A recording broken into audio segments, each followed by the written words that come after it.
السلام علیکم فرینڈز، کیا حال ہے آپ کا؟ خیریت سے ہیں؟ الحمدللہ میں بھی آپ کا دوست عثمان یوسف کیسرانی بالکل ٹھیک ہوں اور بائی اینڈ بلڈ کے پلیٹ فارم سے آپ دوستوں سے مخاطب ہوں۔ دوستو، آج کی ویڈیو بنانے کا مقصد تھا کہ جو 2023 میں 2023 میں ہم لوگوں پہ ٹیکس لاگو کیا گیا ہے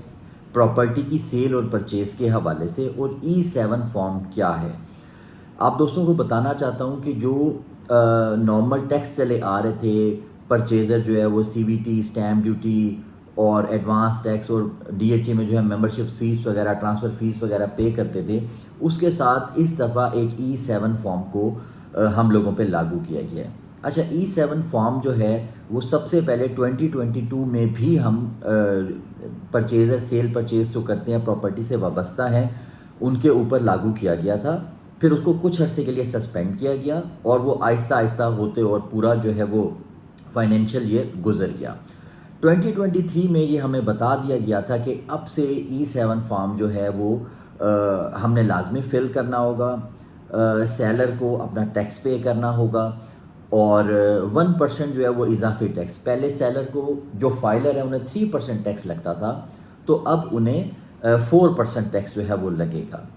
اچھا، E7 فارم کو سمجھنا تھوڑا سا ڈیفیکلٹ اس لیے ہے کیونکہ وہ بنانے والے بھی ابھی کنفیوز ہیں، کیونکہ پچھلے سال جب اس کو بنایا گیا تھا تو وہ اس کو امپلیمنٹ نہیں کروا سکے تھے، اور 2023 میں بھی جیسے کہ آپ جانتے ہیں کہ کل اس کی سسپینشن کا ایک نوٹیفیکیشن آ گیا ہے،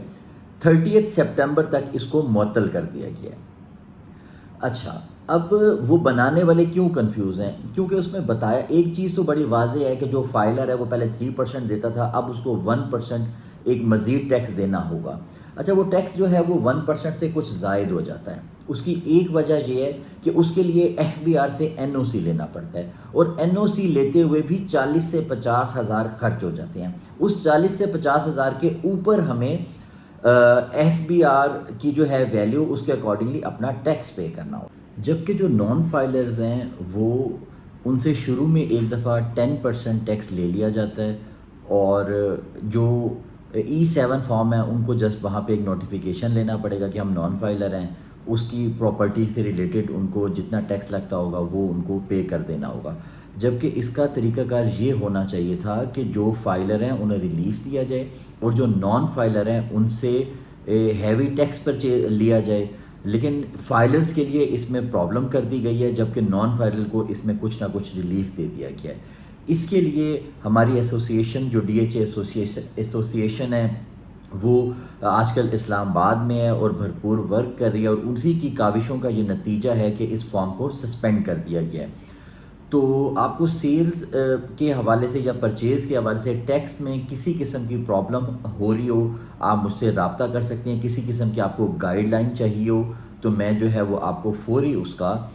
حل بتا دوں گا کہ کیا ہو رہا ہے۔ میرا رابطہ نمبر اپنی اسکرین پہ ہے، مجھے یاد رکھیے گا، اپنا خیال رکھیے گا۔ اللہ حافظ۔